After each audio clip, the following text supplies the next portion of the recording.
Sisi serikali ya Mapinduzi ya Zanzibar imetoa kwa mara ya kwanza katika nchi yetu kufanyika kwa kupitia serikalini bond ambayo ni sharia compliant, na tungependa sana tuwasihi wenzetu mtuunge mkono katika kuinvest kwenye hii bond.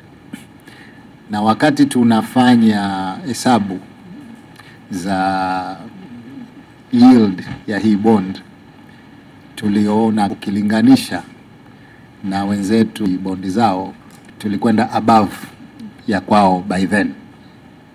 Maana wao 7 years walikuwa around 9%, sisi tulikwenda 10.5 makusudi ili tuweze kuattract watu kuweka fedha zao.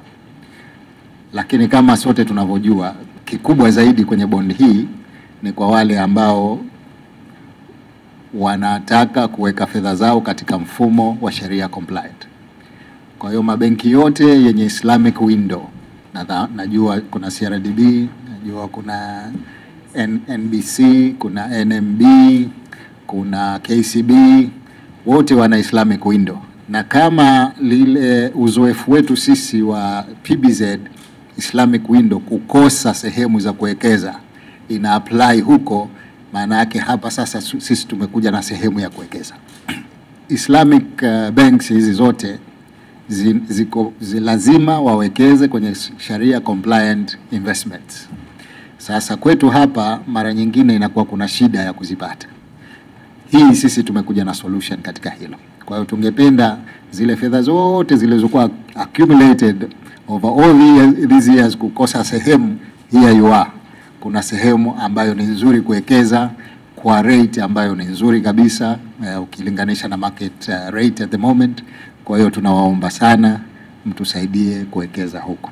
Kampuni binafsi ambazo zingependa kuparticipate kwenye sharia compliant investments, hii ya kwetu ina offer that opportunity. Chukue fursa hii kwa wale ambao tayari wameshawekeza, ni washukuru sana. Tunakushukuruni kwa kutuunga mkono katika jambo hili la kwanza la aina yake, na tungependa lifanikiwe ili tuwe tuna tranches nyingine na nyingine in the future. Lengo la serikali ni kuweza kupata resources ya kuinvest katika infrastructure projects zetu ambazo ziko nyingi, ziko nzuri kabisa, na kwa kweli tumejipanga vizuri sana katika kulipa. Huko hakuna shaka kabisa. Kwa hiyo msiwe na wasiwasi kwenye masuala ya ulipaji, kwa sababu tumejipanga vizuri, we know kwamba hakutokuwa na shida yoyote upande huo. Kwa hivyo ni waombe kwa wale ambao wameshawekeza waangalie uwezekano wa kuongeza, na wale ambao hawajawekeza basi ni waombe kwamba wafikirie kuwekeza, na deadline yetu ni tarehe 11 April.